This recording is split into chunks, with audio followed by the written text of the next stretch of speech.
Lavdi dhe falënderimet I takojnë vetëm Allahut fuqiplot, salavatet, selamet qofshin për Muhammedin sallallahu alaihi wasallam, për familjen e tij, për shokët e tij dhe për të gjithë ata të cilët ndjekin rrugën e Allahut xhaleshanuhu deri ditën e gjykimit.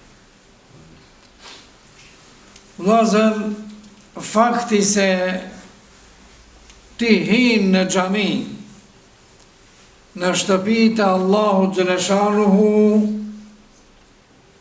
kjo tregon se Allahu xhaleshanuhu ti të don. Kjo tregon se Allahu xhaleshanuhu ti të përmendën. Ka një hadith të pejgamberit sallallahu alaihi wasallam ku një sahabiut pejgamberit sallallahu alaihi wasallam I thot, sa më kujtohet Ubeji ka qenë, thot, o ti, Allahu xhaleshanuhu më ka urdhëru mua që ta lexosh surën El-Bejjina, do më thanë lem yekunin ledhine kafaru, në fund 30 gjus. Ai I habitur dhe me gëzim I thot, ja Rasulallah, emrin tim me ka përmend Allahu, ti të ka thonë se filoni. Pejgamberi sallallahu alaihi wasallam I thot, po, me emër të ka përmend. Para mendoni. Me emër të ka përmend. Atëherë normal në më thonë se ai është gëzu shumë.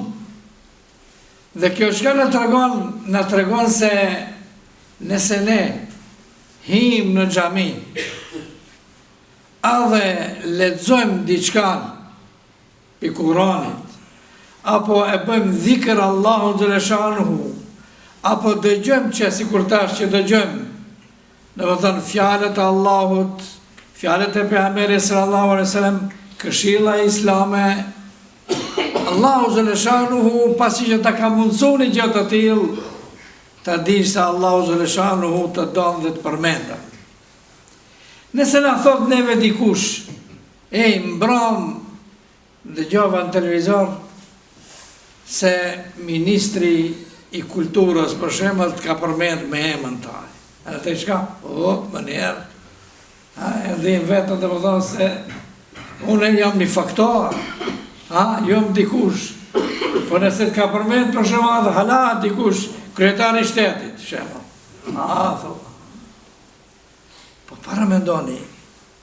Nëse lexon Kur'an, nëse I dëgjon fjalët e Allahut, nëse ke hyrë në xhami, përmenden Allahu fuqiplot, krijuesi I gjithësisë, përmenden.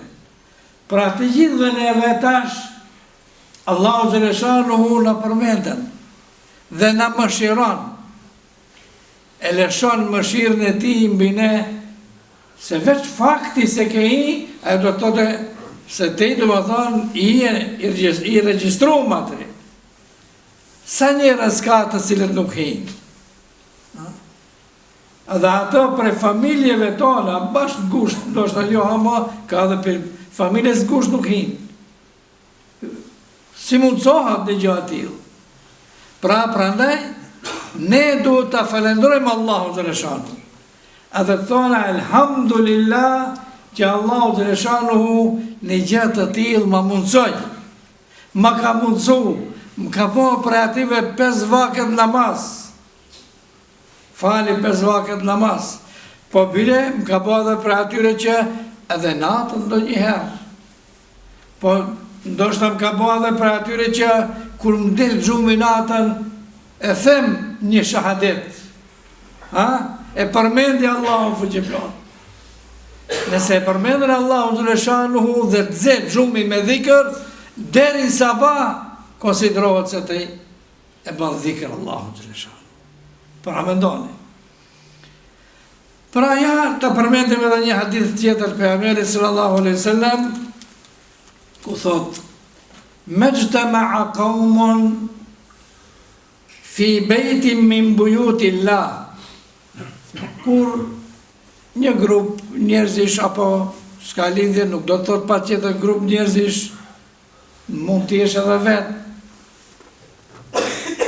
takohen në xhami, ulen në xhami, në ndonjë shtëpi prej shtëpive të Allahut, do të thonë xhami që në ata. Thot jetlune kitab Allah, pejgamberi sallallahu alaihi wasallam, hadith është. Çka bën ata? Lexojnë kitabin e Allahit, Kurani Kerimin e lexojnë.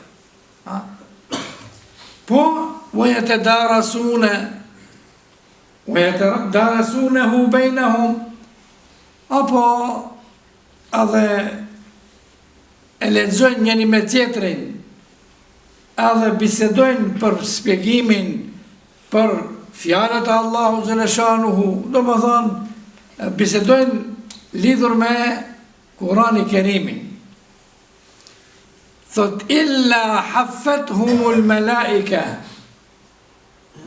Allahu xhaleshanuhu çon melaqe dhe ato i lëshojnë fletat e tyre mbi ata njerëz.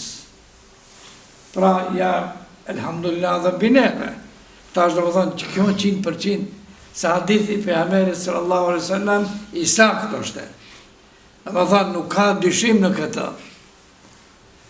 Prandaj, pejgamberi sallallahu alaihi wasallam na ka porosit me një hadith tjetër, thot, kur të kaloni pranë bafsheve, kopshteve të xhennetit, hyni mbrenda dhe vjelni, këputni, do më thonë, merrni prej frutave të xhennetit. Ato e pyesën, ja Rasulullah, a ke fjalën që është dunjë? Ku janë ato bafshet e xhennetit? Thot, bafshet e xhennetit janë xhamit. Prandaj, turpi madh është, apo gabimi madh është, që njeriu të vije për shembull në xhami dhe të ulet në karrige jashtë edhe nuk hyn brenda. Nëse nuk hyn brenda, ta di se atëherë problem.